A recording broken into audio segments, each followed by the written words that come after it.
Hello दोस्तों, आज मैं आप लोगों को प्रश्नावली 1.3 कराने वाला हूं। इससे पहले मैंने 1.2 आप लोगों को कंप्लीट करा दी थी। अगर आप लोगों ने वो वीडियो नहीं देखी है तो प्लेलिस्ट पर जाकर आप लोग देख सकते हैं। ठीक है, आज मैं आप लोगों को प्रश्नावली 1.3 कराने वाला हूं। देखिए, इसमें पहला प्रश्न दे रखा है, सिद्ध कीजिए कि √5 एक अपरिमेय संख्या है। ठीक है, तो यह सवाल बहुत इंपॉर्टेंट है। इस प्रकार का सवाल आप लोगों को यूपी बोर्ड में अवश्य ही 100% मिलेगा। ठीक है, तो आप लोग इस प्रकार का एक सवाल जरूर देख लीजिएगा। अगर यह संख्या नहीं मिलेगी तो इससे रिलेटेड कुछ भी और संख्या कुछ और बदल सकते हैं। ठीक है, इससे रिलेटेड सवाल दे सकते हैं, लेकिन देंगे इसी प्रकार का। ठीक है, तो आप लोग इस प्रकार का सवाल करना सीख लीजिए। देखिए, इसमें सबसे पहले हम देखिए क्या लिखें। सिद्ध करना है कि √5 एक अपरिमेय संख्या है। तो हमने यहाँ पे मान लिया, माना √5 एक परिमेय संख्या है। ठीक है, देखिए, सिद्ध करना है अपरिमेय संख्या है, लेकिन मैंने कुछ देर के लिए मान लिया है कि देखिए यह एक परिमेय संख्या है। और यह इसके विपरीत सिद्ध हो जाएगी तो हमारा सिद्ध हो जाएगा कि यह एक अपरिमेय संख्या है। ठीक है, तो मैंने मान लिया, माना √5 एक परिमेय संख्या है। ठीक है, तो अगर √5, देखिए मैंने बताया था एक कंडीशन होती है, कोई भी संख्या होती है अगर वो परिमेय है तो उसे P/Q के रूप में लिख सकते हैं। तो इसे √5 को हम P/Q के रूप में लिख सकते हैं। और मैंने बताया था जहाँ, ठीक है, देखिए जहाँ क्यू क्या होता है, ≠0। इससे पहले वाली अगर आप लोग वीडियो देखेंगे तो उसमें मैंने बताया था इस चीज़ के बारे में कि जो परिमेय संख्या होती है उसे P/Q के रूप में लिख सकते हैं, जहाँ पर क्यू ≠0 होता है। ठीक है, और ए और बी, ए जैसे पी कहीं कहीं पे आप लोगों को लिखा मिलेगा A/B। ठीक है, मैंने यहाँ पे लिखा है P/Q, तो यहाँ पे लिखेंगे P/Q सह अभाज्य हैं। ठीक है, सह अभाज्य हैं। ठीक है, अब मैंने इस प्रकार से लिख लिया। अब देखिए, अब इसका क्या करेंगे, मैंने इसे इसी कंडीशन में फिर से लिख लिया, √5 P/Q, इसका वर्ग कर लिया। देखिए, ये इधर भेज दें, क्या नाम है, √5 और इधर Q आ गया बराबर P। ठीक है, अब वर्ग कर दें दोनों पक्षों का। यहाँ पे लिखेंगे दोनों पक्षों का वर्ग करने पर। ठीक है, दोनों पक्षों का वर्ग करने पर। अब मैं वर्ग कर लिया। देखिए, अगर 5 का वर्ग करेंगे, देखिए √5 का वर्ग करें कितना आ जाएगा, 5 ही रहेगा। क्योंकि देखिए यहाँ पे मैं करके दिखा देना, √5, ठीक है, इसका स्क्वायर किया तो यानी कि √5, ठीक है, यहाँ पे लिख लें 5 की पावर 1/2। रूट का मतलब यही होता है, इसका स्क्वायर। इससे ये कट जाएंगे तो आएगा तो 5 ही। ठीक है, क्या आएगा, 5। तो हमारा 5 √5 का स्क्वायर करेंगे तो 5 Q का स्क्वायर, Q² प्लस P²। ठीक है, ये आ गया। अब हम इसे इस प्रकार लिख लिया मैंने, P² को इधर 5Q²। ठीक है, अब देखिए यहाँ पर से अब हमें एक कंडीशन पता चल गई कि 5 से P² कर सकता है। तो यहाँ पर लिखेंगे P² का एक गुणनखंड 5 है। देखिए, P² का 5 गुणनखंड है, नहीं है, वो तो आप लोगों को समझ में आ ही रहा होगा। ठीक है, तो यहाँ पर जब P² का है तो P का भी देखिए, क्योंकि P² का एक अभाज्य गुणनखंड, यहाँ पे अभाज्य भी लिख लीजिए, अभाज्य गुणनखंड 5 है, इसीलिए P का एक गुणनखंड 5 होगा। जब P² का है तो P का तो अवश्य होगा। ठीक है, ये तो आप लोगों को कंडीशन समझ आई, बिल्कुल स्टेप बाय स्टेप करेंगे। ठीक है, तो आप लोगों को पूरे नंबर मिलेंगे, कुछ भी नहीं करना है। माना था अपरिमेय संख्या, ठीक है, माना परिमेय संख्या, इसे P/Q के रूप में लिख देते हैं परिमेय संख्याओं को, जहाँ पर यह होता है कि Q ≠0 और P व Q सहभाज्य होते हैं। वही कंडीशन फिर चली ली, इधर इसे इधर भेज दिया, भाग वाले गुणे में पहुँचते हैं, दोनों बच्चों का वर्ग कर लिया, ये आ गया। अब देखिए, इसे सीधा करके लिख लिया। अब हमें यहाँ से पता चल गया कि P² का एक अभाज्य गुणनखंड 5 है, 5 दिख ही रहा है, तो P का भी एक अभाज्य गुणनखंड 5 होगा। ठीक है, अब देखिए, अब हम क्या करेंगे, अब फिर से जब P का, देखिए एक अभाज्य गुणनखंड 5 हो गया तो अब हम इसी कंडीशन को फिर से लिखेंगे। देखिए, P का अभाज्य गुणनखंड 5 है। ठीक है, तो इसके मतलब गुणा में कुछ कोई भी संख्या लिख सकते हैं। देखिए, जैसे मैंने लिख ली है यहाँ पे PQR लिख लिया। ठीक है, R लिख लिया है। ठीक है, तीनों एक ही से हो जाएंगे, PQR। ठीक है, तो देखिए P बराबर 5R। अब हम P का वर्ग कर देंगे। देखिए, दोनों पक्षों का, यहाँ पे मैं लिख नहीं रहा हूँ, दोनों पक्षों का वर्ग करने पर तो 5 पंजे 25। ठीक है, R² ये हो जाएगा। अब हम क्या लिख सकते हैं, देखिए P² को इसी प्रकार, अब 5, ठीक है, 5 इसे इसी प्रकार लिख लिया। क्या करें, देखिए यहाँ पर मैंने ये इस प्रकार से कर लिया है। ठीक है, अब इसमें अगर किसी को कोई दिक्कत है तो पहले समझ लीजिए, अगर कोई भी समस्या अगर आप लोगों को आ रही है। ठीक है, तो देखिए ये इतना हो गया। ठीक है, अब इसमें हमें कुछ भी नहीं करना है, ये 25 आ गया, 25R²। अब P² का मान कितना था, 5 5q², तो 5q² मान रख दिया इसका 5q², ठीक है। ये यहाँ पे 25r², ठीक है। 5 से ये वाले 25 कट गए, तो q² बराबर कितना आया 5r², ठीक है। अब देखिए यहाँ पर से एक और आप लोगों को कंडीशन बिल्कुल इसी तरीके से बन गई। देखिए p² = 5q², यहाँ पे q² = 5r²। तो यहाँ पे देखिए लिख सकते हैं, क्योंकि q² का एक गुणनखंड, इसका भी एक देखिए गुणनखंड 5 है, तो इसीलिए q का भी एक गुणनखंड 5 होगा, ठीक है। 5 होगा। जब देखिए यहाँ पे भी p का भी निकल आया अभाज्य गुणनखंड 5, इसका q का भी अभाज्य गुणनखंड निकल आया 5, ठीक है, q का भी।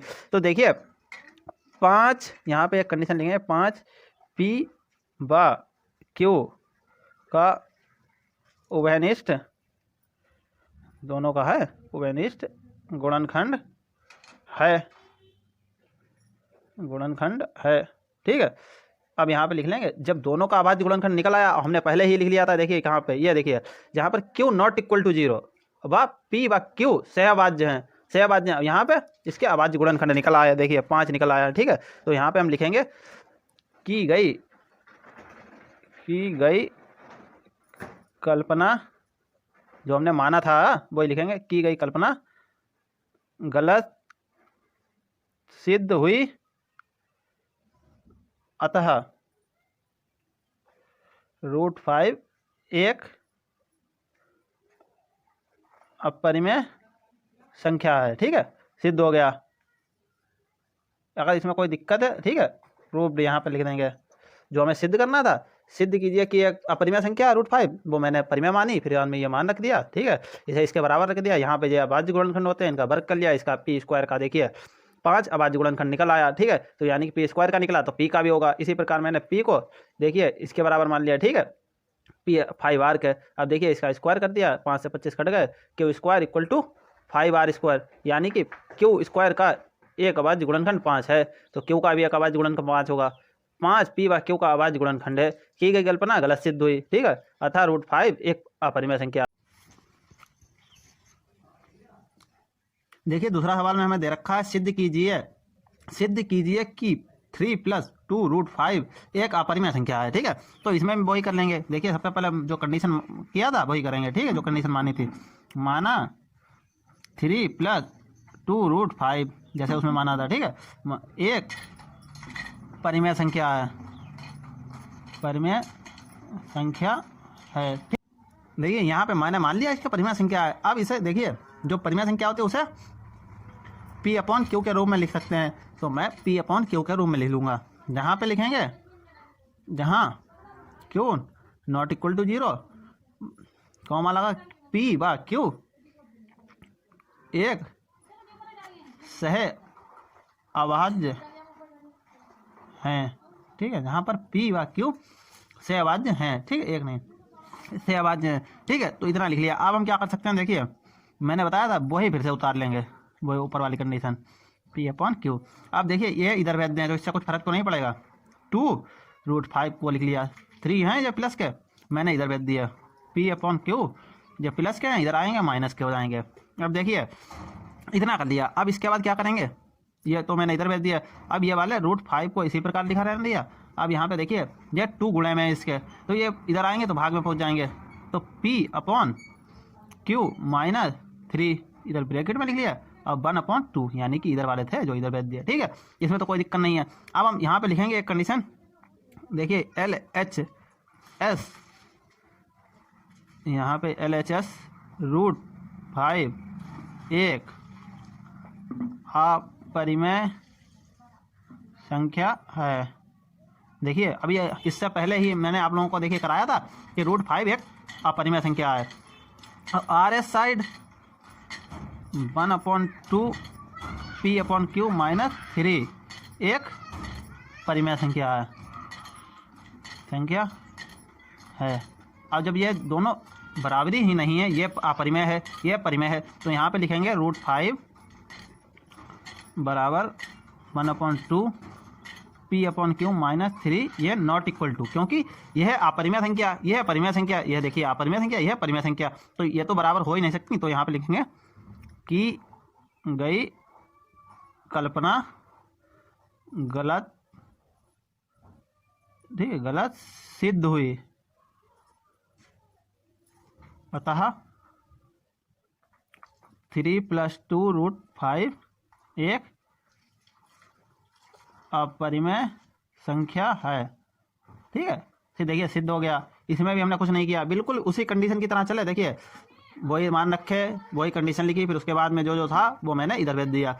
ये वाले √5 आप लोगों ने देखिए पीछे किया था, एक अपरिमेय संख्या है, देखिए निकल के आया था √5 एक अपरिमेय संख्या है, सिद्ध भी हो गया था, अतः √5 एक अपरिमेय संख्या है, प्रूव्ड भी हो गया था। ठीक है, तो इसी प्रकार देखिए ये तो आप लोगों को पता चली, ये अपरिमेय संख्या, यह परिमेय संख्या, अब ये बराबर नहीं हो सकता, तो की गई कल्पना गलत सिद्ध हुई, था 3 + 2√5 एक अपरिमेय संख्या है। ठीक है, इसी प्रकार से अब देखिए एक और मैं सवाल करा रहा हूँ, देखिए तीसरा वाला। देखिए मैंने आप लोगों को पहला और दूसरा सवाल कराया था, इसी प्रकार के और सभी सवाल भी आप लोगों के बिल्कुल थे, बिल्कुल सेम है, कुछ भी नहीं है, सिर्फ संख्या नहीं है। ठीक है, तो हम देखिए मैं तीसरे का पहला सवाल बता दे रहा हूँ कि अपॉन वाले, ठीक है, जो भिन्नात्मक रूप में दिए हैं। ठीक है, और आप लोगों के बिल्कुल पहले सवाल की तरह सभी सवाल हैं, और ये दूसरे सवाल की तरह सभी सवाल हैं, इसीलिए वो मैंने सवाल नहीं कराया, आप लोग उन्हें लगा सकते हैं। ठीक है, खुद भी। अब देखिए इस भिन्नात्मक रूप वाला मैं सवाल करा देना हूँ, देखिए इसमें भी कुछ नहीं, सीधे सीधे लिखेंगे, माना 1/√5 एक परिमेय संख्या है, परिमेय संख्या है। ठीक है, परिमेय संख्या है, तो इसे 1/√2 को हम लिख सकते हैं p/q के रूप में, जहां भैर, ठीक है, p व q सह अभाज्य हैं तथा q नॉट इक्वल टू 0 है। ठीक है, q यानी कि 0 के बराबर नहीं है। अब देखिए इसके बाद क्या लिखेंगे, वही कंडीशन जो ऊपर दी थी वही लिख लेंगे, 1/2 = p/q। अब देखिए क्या करें, अगर q को इधर भेज दें, p को इधर भेज दें, तो इस प्रकार से भी तो लिख सकते हैं। देखिए मैंने √2 को इधर भेज दिया। ठीक है, अब देखिए ये वाले q को इधर भेज दिया, तो q बन जाए q। ठीक है, p को इधर नीचे भेज दिया। ठीक है, अब इतना लिख सकते हैं, अब इसमें तो कोई दिक्कत नहीं है। अब देखिए यहाँ पे लिख लेंगे, ये देखिए रूट, मैंने बताया रूट में जितनी संख्याएं होती हैं वो अपरिमेय होती हैं। ठीक है, तो यहाँ पे लिखेंगे क्या नाम है, LHS। ठीक है, LHS √2 एक अपरिमेय संख्या है, अपरिमेय संख्या है। ठीक है, RHS ठीक है, RHS q/p एक परिमेय संख्या है, परिमेय संख्या है। ठीक है, तो देखिए जब ये अपरिमेय, ये अपरिमेय है, ठीक है, तो ये तो नॉट बराबर ही नहीं होंगे, नॉट इक्वल टू q/p के, ये बराबर नहीं होगा। ठीक है, ठीक है, अब हम यहाँ पे क्या लिखेंगे, की गई कल्पना, जो हमने माना था, की गई कल्पना गलत सिद्ध हुई, गलत सिद्ध हुई, अतः 1/√2 एक अपरिमेय